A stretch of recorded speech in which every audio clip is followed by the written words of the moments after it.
Hola. Hola. Dios le bendiga. Dios le bendiga is a Spanish expression meaning God bless you. Amen. So we're learning a little bit of Arabic, and you can learn a little bit of Spanish. At least, hola. We everyone know that one, right?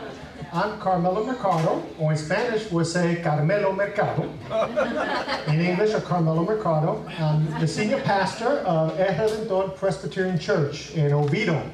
That's somewhere up there. This is up.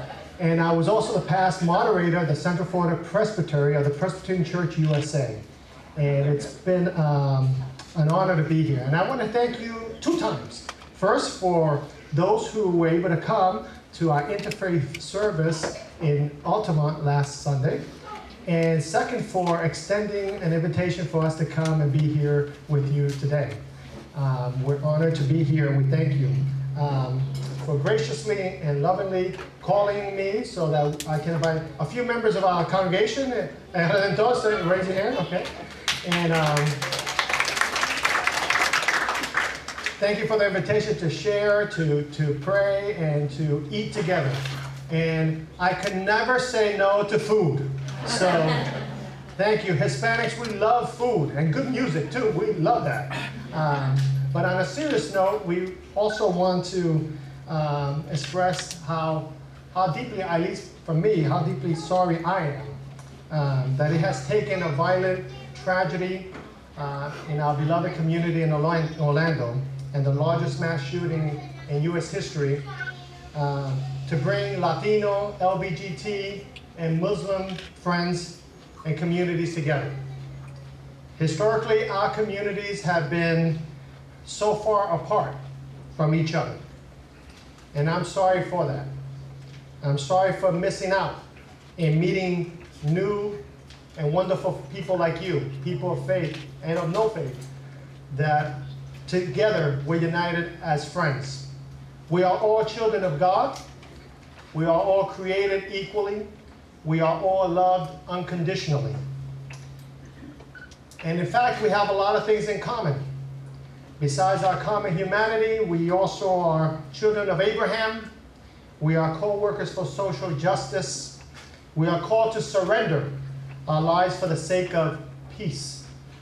We condemn acts of violence, and we unite as a family to grieve together. So last week, unspeakable evil visited our community in Orlando. At least in our church, we sobbed and we cried. And we were compelled to affirm that there is no room for hate, for intolerance, for ignorance, for fear or terror. We believe that God is with us, and love conquers hate, and light dries out darkness, and good will defeat evil, and love wins. Thank you.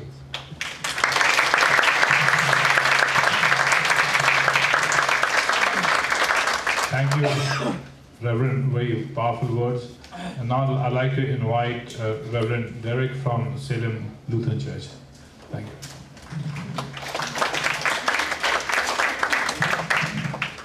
Thank you, and thank you for the invitation. I'm Derek Hovind. I'm the pastor at Salem Lutheran Church, which is blue, is the easiest way to describe it up at Sand Lake and Apopka Vineland. Last week, I was actually in the mountains of North Carolina when I got news of what had happened, spending the week with 26 middle school kids.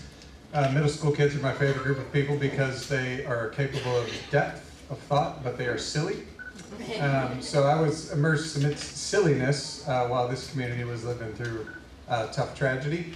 Well, one of the days we spent with them, we asked them to map out their lunchrooms socially, to draw on a sheet of paper. And they wrote things like popular kids and annoying kids and all those sorts of judgments that middle school kids and the rest of us make. And part of our conversation with them is about how assumptions become things that we believe to be true, which then become judgments, and we had some great conversations. So as you talked earlier about misconceptions, this is a great opportunity, an invitation for us to all come together and start to get past those assumptions and get towards real relationships that help us be community together. And thank you helpful for wherever Josh went to talk about peace, because every time we gather, we talk about the peace of the Lord being with us. And we too are people of peace, and it's good to be here with you in that. My congregation, while I was away, held a prayer service last Monday and extended an invitation to this community and was deeply moved by those that showed up and shared words and prayers together with us. So it's just good to be part of these conversations. And eating together, praying together, those two things go a long way. So thank you.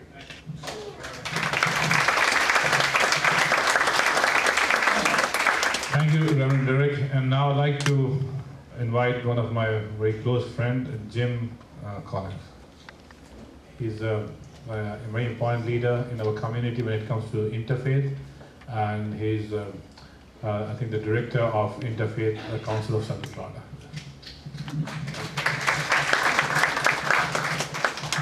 Thank you very much. It's a great pleasure to be here with you, and I won't take much time to talk, but what I would like to say is that I'm delighted not only at what Jama Masjid is doing in terms of reaching out to the public, and I think that this is your third community iftar this year, but also a number of other masjids are likewise reaching out to the community, and I think that it helps to build wonderful bridges as we get to know each other more.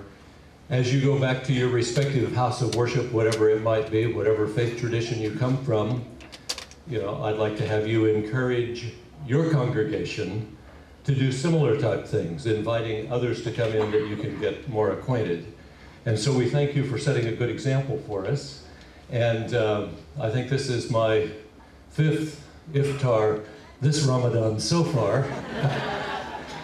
And it really is helping my budget dramatically. And so I particularly appreciate the Muslims, and you are bringing me great peace. Thank you, leader.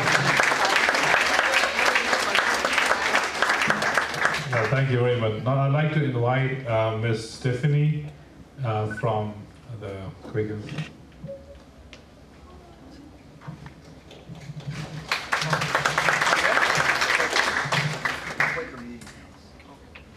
In my community, we say, good evening, friends. Quakers are known as Friends, and officially what that stands for is the Religious Society of the Friends of the Truth. And we worship in silence, and it's our belief that there is that of God in every person.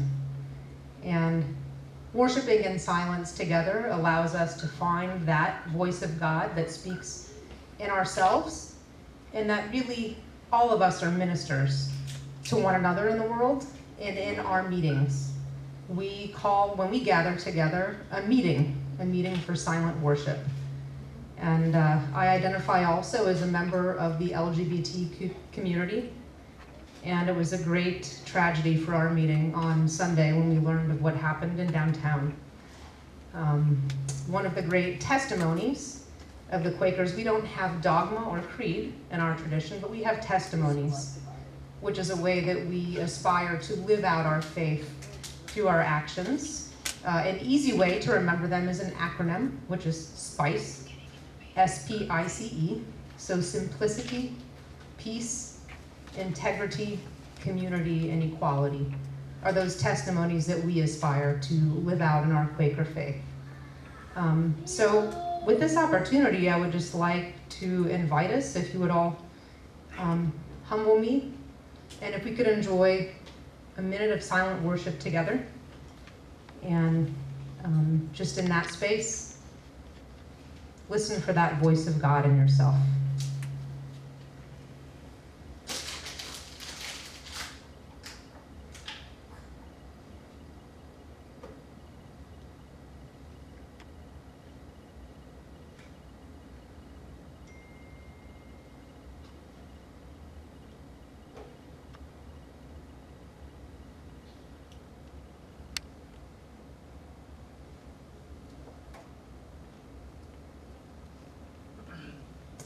Thank you, friends.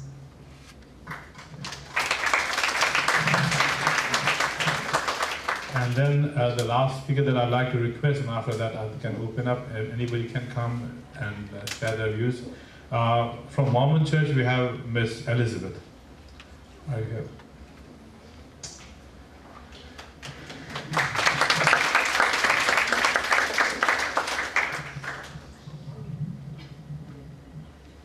Thank you. We're grateful to be here with you all too. And I was a former career criminal prosecutor at the state attorney's office here for the Ninth Circuit. And it was interesting, several years ago, my boss said to me, I don't think there should be hate crimes because I think all crimes are hateful and mean towards other people. And so when I see something like this, I see a crazy person who did something horrible to some of our brothers and sisters. And so I don't think any of that stuff is acceptable anywhere. And you should look at each other as children of God and working together to become more like Him and more peaceful and kind and loving to one another. And we're also here as representatives of the Week of the Family. We think there's no better way than to school each other than in the home, where you have that opportunity for several hours and many, many years to work with one another and teach each other to be accepting of one another and show love and kindness, because you have a group of people who have nothing in common except their blood, and sometimes it's very frustrating.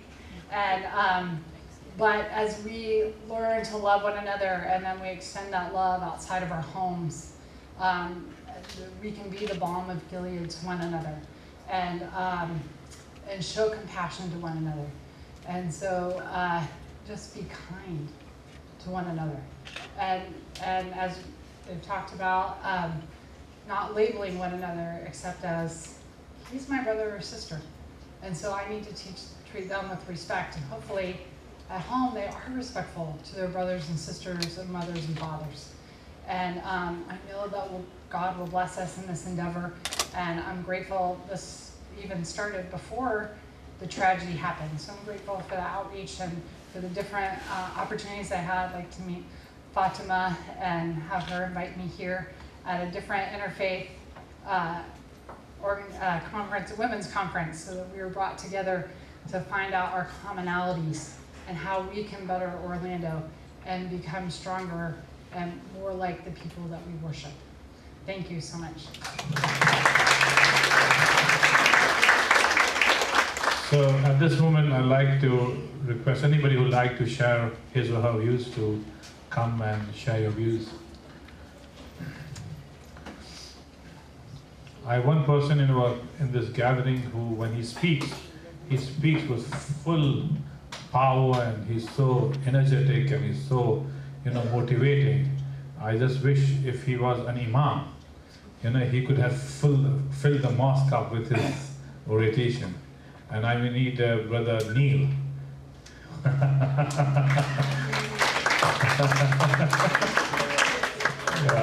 He is full of enthusiasm when he speaks.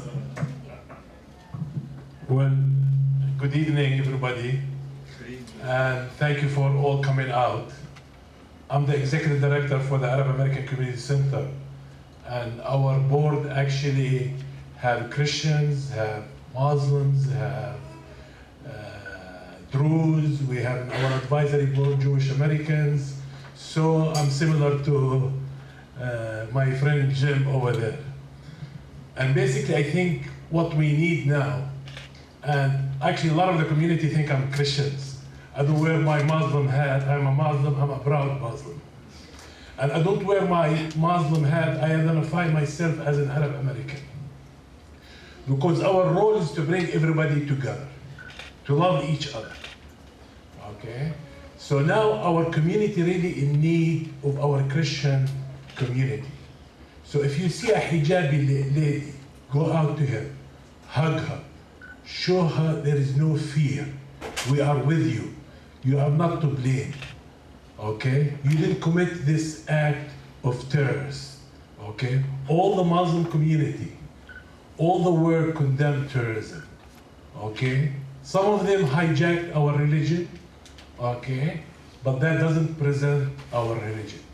Our religion, like Imam Tariq and brother Josh spoke, it's a peaceful religion. That's the way I will grow up.